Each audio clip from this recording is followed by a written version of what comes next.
The highly anticipated matchup between Dustin Poirier and Conor McGregor is about to go down this weekend, and I'm here to try and predict who's gonna win and how he's gonna do that. But before predicting the outcome of this match, I'm gonna compare different attributes of each fighter and give it marks out of 10. Now, I have done this on a few other occasions, and sometimes I'm spot on, as I was for the Israel Adesanya versus Paulo Costa fight, and sometimes I miss the mark by a long shot, like I did for the Justin Gaethje versus Habib and the Justin Gaethje versus Tony Ferguson fights. Now that I think of it, it's usually Justin Gaethje who proves me wrong. When I pick him to lose, he wins, and when I pick him to win, he loses. Anyway, let's talk about this fight. The first thing that we're going to be talking about is obviously the striking. Now, this fight is essentially going to be a stand-up fight. There might be some takedown attempts and submission attempts involved late in the fight, but we'll talk about it in a bit. So coming back to the striking, yes, both Dustin and Conor are strikers, but they are still vastly different fighters. One could say that they are on the two opposite ends of the striking spectrum, because Dustin Poirier is an elite level striker only when he gets into his opponent's face and brawls. Dustin is great at boxing, dirty boxing to be exact. Dustin doesn't mind absorbing 1 to land 3. He has made a habit of getting into phone booth scraps, and since his move to the lightweight division, he's always come out of the better end of those scraps. Dustin usually just uses his boxing. Sometimes he would throw in a leg kick or two, but his game plan usually revolves around pressuring his opponent and letting go of his hands. Conor McGregor, on the other hand, is a much clean fighter. His game plan is basically stick and move. He hits his opponents but doesn't like to get hit back, which is great for his long-term health. Conor doesn't take much damage in his fights, and that is because he has really long arms and very wide shoulders, which he utilizes to its fullest extent. Conor also has much more variety in his attacks. He incorporates kicks with his punches and is very innovative, as we saw in the Cowboy fight, where he uses shoulders to devastating effect. Conor throws a lot of combos and variety, but most of it is usually to set up his notorious left hand, which we all know if landed cleanly would knock most people out. Unless you are an old man in a bar, then you wouldn't even be fazed by it.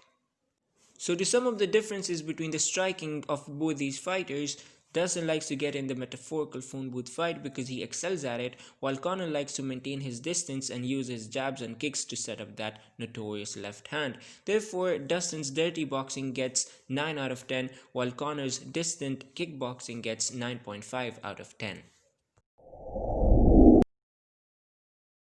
Now let's talk about the ground game of both these fighters. Now this fight is among two of the very best strikers in the lightweight division, but the difference between Conor and Dustin is that Dustin has a few submissions up his arsenal, namely the darce and the guillotine. And if this fight goes past the third round, we'll most certainly see Dustin attempting a takedown and trying a submission or two, but one thing that we have to keep in mind is that Conor has a very good takedown defense as long as he isn't tired. So we'll see some ground game late in the third round or after the third round, that is if this fight goes past the third round, and it would mostly revolve around Dustin trying to take Conor down and attempting to submit him, because remember, Conor has 4 losses and all of them have been submissions. Therefore, Dustin Poirier's submissions get 7 out of 10, while his takedowns get 6.5 out of 10, and Conor McGregor's takedown defense gets 8 out of 10 as long as he isn't tied. Now, I have only taken into account Dustin's submissions and takedowns because Conor McGregor almost never attempts a submission. It will be Dustin Poirier on the offense when it comes to the ground game and attempting submissions, and Conor McGregor will be defending it for the most part, which is why I have only taken into account Conor's takedown defense. As I always say, the most important aspect of any fighter is his gas tank. It doesn't matter if you've got the elbows of John Jones, the submissions of Brian Ortega, or the mouth of Kevin Holland if your gas tank runs out in under 2 minutes. Dustin Poirier has a great gas tank. We have seen from Dustin time and time again that he can go the complete 5 rounds at an insane pace and doesn't just hang in there in the championship rounds but wins them. Conor McGregor, on the other hand, tends to gas out after the third round and has only been in one fight which won the complete 5 rounds, and that was against Nate Diaz, in which he started gassing out at the end of the third round, which is why Conor gets 7 out of 10 for his gas tank. Now let's talk about the chin on both these guys. Conor McGregor's chin hasn't been tested much because, as I said, he's got the stick and move approach and doesn't get hit quite often, but the times he has, he's shown he can take a punch And the fact that he's never been knocked out has got to account for something, which is why Conor's chin gets 9 out of 10. Dustin Poirier, on the other hand, has been knocked out twice, once by Conor himself at featherweight and the other by Michael Johnson at lightweight. But since his KO by Michael Johnson, Dustin Poirier has been in some wars and has shown that his chin is quite durable at lightweight. I mean, he ate Justin Gaethje's punches and wasn't knocked out, and Justin Gaethje is arguably the hardest hitter at 155, which tells you a lot about Dustin Poirier's durability. One thing that stands about Dustin Poirier though is his recovery time. He recovers faster than any fighter I have ever seen. Dustin was badly hurt in the 4th round against Justin Gaethje and at the end of the 2nd round against Dan Hooker, but in both the fights he started the next round like nothing had happened a minute ago. Sure, Dustin's chin has a lot of mileage on it and Dustin's style of fighting would catch up to him someday, but till now it hasn't, and therefore his chin gets 8.5 out of 10. Now let's talk about the knockout power of both these fighters. We all know about Conor's left hand. He has knocked out the likes of Jose Aldo, Chad Mendes and Eddie Alvarez with that left hand. Not to mention he's got 19 KO victories. So clearly Conor McGregor packs a lot of knockout power, which is why he gets 8.5 out of 10.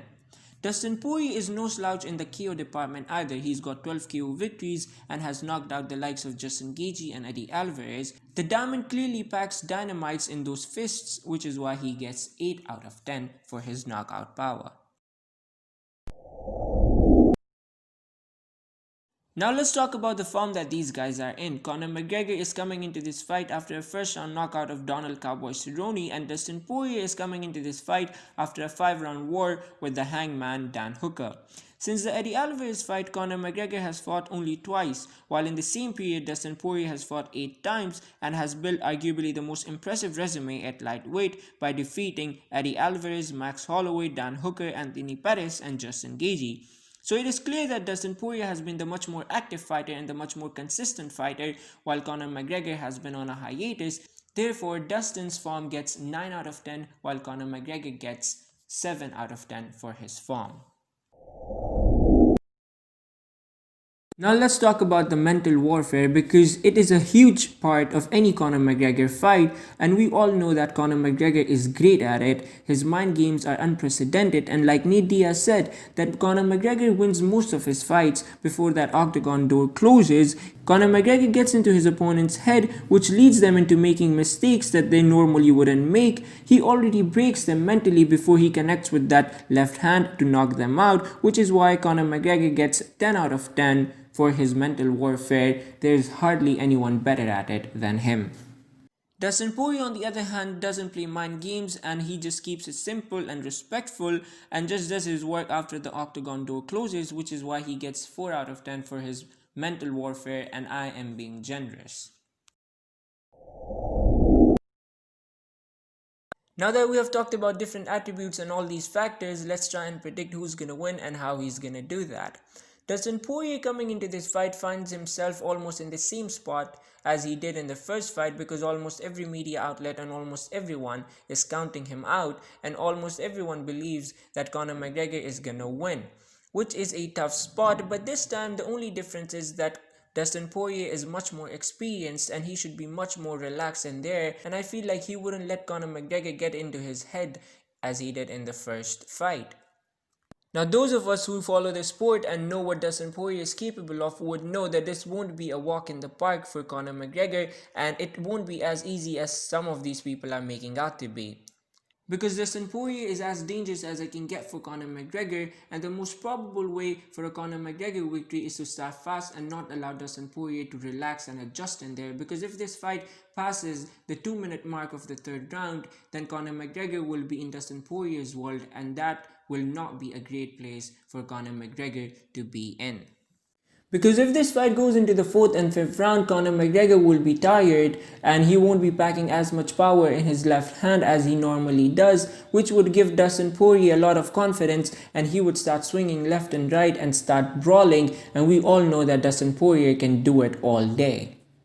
And then Dustin Poirier would also mix in a takedown and attempt a submission or two like the guillotine or the Darce choke and try to submit Conor McGregor. So if Conor McGregor wins this fight, it will most likely be a knockout of Dustin Poirier in the first 2.5 rounds. But if Dustin Poirier wins this fight, it will most likely be a submission in the 4th or 5th round because Conor McGregor being exhausted.